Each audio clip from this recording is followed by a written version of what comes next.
we've heard before, and we know for a fact that Chris Evans' contract runs out at the end of the Infinity War double feature, Avengers 4, whatever you're going to call it. And he's recently said, you know, he would love to stay on as Captain America, but it's down to Marvel. Now, what he's saying here is, can I make Robert Downey money or not? Oh yeah, 100%. It's like the other week when it was like, oh, I don't know. It's just like, oh, fuck, he's doing it again.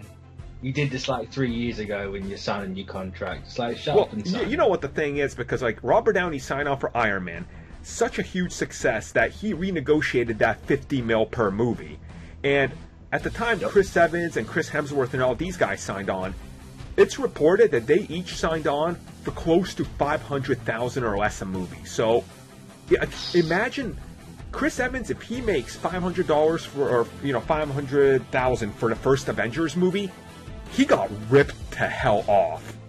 Oh yeah, and he didn't make any of the back end or anything like Robert Downey did. So he's probably going to come in there and be like, "Listen, guys, sure you can kill me off. That's great, but how about we renegotiate $30 million a movie?" And Marvel's probably going to take that because I don't think there's a world in which they kill off Captain America. Maybe he passes the torch, but I don't know. It's a strange one because Evans is in a very interesting spot because he wants to do directing. So it's a case of like, oh, how much do you want the extra money compared to how much do you want to direct your own film? It's kind of like, if you sign on again, Disney will let you make a film. Yep. And they can do it that way. So it's kind of like, oh, what way do they take? The best scenario I see is he's going to renegotiate a contract like for probably a couple months or a year after Infinity War comes out or leading up right after its release. And come San Diego Comic-Con, they're going to announce, well, Chris Evans is back, probably a 3-picture deal, but here's the thing. He's going to direct the next Captain America with Bucky or Falcon or maybe even a team-up movie because he understands the character. Yeah, I'll be down for that. That's really the best scenario you could bring. Like, you have him who's lived this character for a better part of a decade plus then, and he comes on, he can direct them, make small cameos here and there, and they're probably going to sweeten the deal for him, being like, fine, we'll let you do your passion project, whatever small-time movie you want to do under Disney. You know, it's the Nolan tactic with The Dark Knight Rises to get all these other movies made. It's a good tactic. It's like everyone wins. Like, why not? Unless you're Michael Bay, then you just win constantly because you have passion projects no one will watch, but you make shitty Transformers movies. And somehow make a fucking fortune every time. Just like, oh, ow. Doesn't make sense. But, I lost my train of thought. I was going to say something.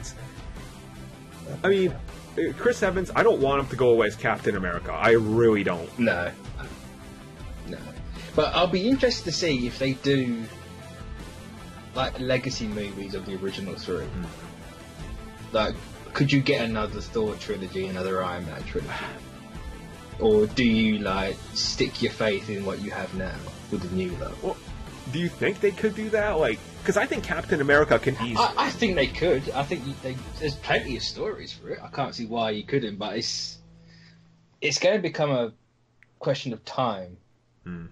Because if you're doing 3 movies a year, where'd you put... And like, other people are doing 3 movies a year, where the hell do you put your stuff? That's true, and it's one of these things where I think Captain America is the one that lends himself the best towards making, like, spin-off movies with Captain America, because other people can inherit it in the comics, but, like, I don't see an Iron Man movie without Robert Downey Jr. Like, Riri is too young, you know? It's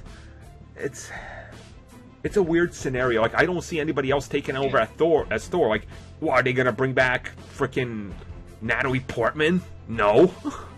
You could possibly recast Portman. True, yeah. And it's kind of be like, oh no, the hammer changed now. Honestly, you know what I would be down for? Give Sif the power and make her the God of Thunder.